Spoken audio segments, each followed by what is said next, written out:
NCERT chemistry class 12 में आपका स्वागत है। आज का हमारा टॉपिक है केमिस्ट्री अध्याय 1 में षटकोणीय सुसंकुलन से आप क्या समझते हैं। सबसे पहले सुसंकुलन के बारे में जानते हैं। गोलों को एक प्रकार से व्यवस्थित किया जाता है। जिस प्रकार से अंडे को रखा जाता है उसी प्रकार से गोले को व्यवस्थित किया जा सकता है। तो किस प्रकार से उनकी व्यवस्था के अनुसार उसका नामकरण होता है, तो देखिए। पहला है षटकोणीय सुसंकुलन। षटकोणीय सुसंकुलन, षटकोणीय सुसंकुलन संरचना या फिर इसको HCP भी बोला जाता है। षटकोणीय सुसंकुलन संरचना क्या होती है, देखिए। इसमें एक सतह का केंद्रीय गोलाकार कण अपने ही सतह में अन्य 6 गोलों से घिरा होता है। 6 गोलों से घिरा होता है। इसमें एक सतह का केंद्रीय गोलाकार कण अपने ही सतह में अन्य 6 गोलों से घिरा होता है। इस प्रकार केंद्रीय गोलाकार कण के चारों ओर 6 छिद्र व्यवस्थित होते हैं।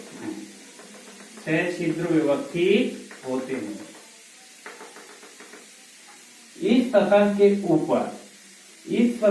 ऊपर केवल 3 ही गोले व्यवस्थित किए जा सकते हैं। इस सतह के ऊपर केवल 3 ही गोले व्यवस्थित किए जा सकते हैं। यदि इस सतह के नीचे वाली सतह पर भी 3 गोले उन्हीं छिद्रों में स्थान ग्रहण करे तो उसे षटकोणीय सुसंकुलन संरचना कहते हैं। षटकोणीय सुसंकुलन संरचना कहते हैं, या फिर इसे AB या फिर AB, चूंकि एक ही होल में उपस्थित है इसलिए AB प्रकार की संरचना भी कहते हैं। एक बार पुनः देखते हैं किस प्रकार से षटकोणीय सुसंकुलन प्राप्त होता है। इसमें एक सतह का केंद्रीय गोलाकार कण अपनी ही सतह में अन्य 6 गोलों से घिरा होता है। इस प्रकार केंद्रीय गोलाकार कण के चारों ओर 6 छिद्र व्यवस्थित होते हैं। इस सतह के ऊपर केवल 3 ही गोले व्यवस्थित किए जा सकते हैं। यदि इस सतह के नीचे वाली सतह पर भी 3 गोले उन्हीं छिद्रों में स्थान ग्रहण करे तो षटकोणीय सुसंकुलन संरचना कहलाती है। Thank you.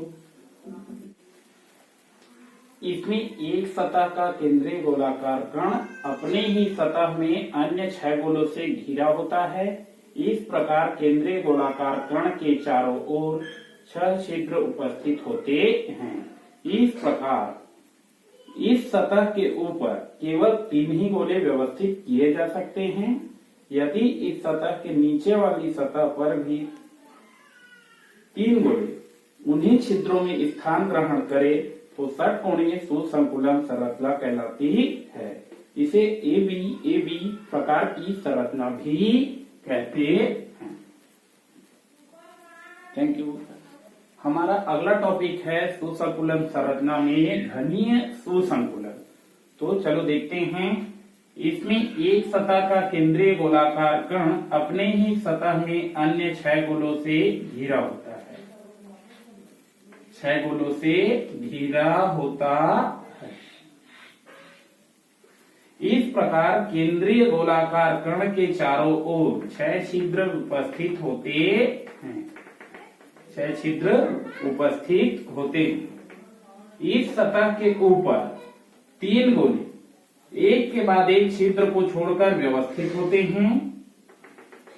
यदि इस सतह के नीचे वाली सतह पर भी 3 गोले भिन्न भिन्न छिद्रों में स्थान ग्रहण करे तो षटकोणीय सुसंकुलन तो घनीय सुसंकुलन संरचना कहलाती है। घनीय सुसंकुलन संरचना कहलाती है। एक बार फिर से देख लेंगे। इसमें एक सतह का केंद्रीय गोलाकार कण अपने ही सतह में अन्य 6 गोलों से घिरा होता है। इस प्रकार केंद्रीय गोलाकार कण के चारों ओर 6 छिद्र व्यवस्थित होते हैं। इस सतह के ऊपर तीन गोले भिन्न भिन्न छिद्रों में स्थान ग्रहण करते हैं। यदि इस सतह के नीचे वाली सतह पर भी तीन गोले भिन्न भिन्न छिद्रों में स्थान ग्रहण करें तो घनीय सुसंकुलन संरचना कहलाती है। इसे एबीसी प्रकार की संरचना कहते हैं।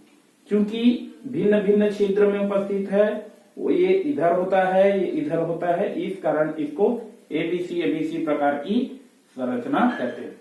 तो चलो देख लेते हैं घनीय सुसंकुलन। इसमें एक सतह का केंद्रीय गोलाकार कण अपने ही सतह में अन्य 6 गोलों से घिरा होता है। इस प्रकार केंद्रीय गोलाकार कण के चारों ओर 6 छिद्र उपस्थित होते हैं। इस सतह के ऊपर केवल 3 ही गोले व्यवस्थित किए जा सकते हैं। यदि इस सतह के नीचे वाली सतह पर भी 3 गोले एक के बाद एक छिद्र को छोड़कर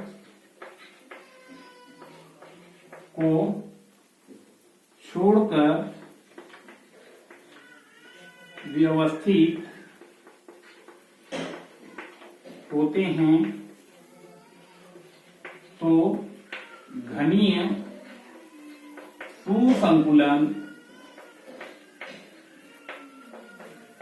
संरचना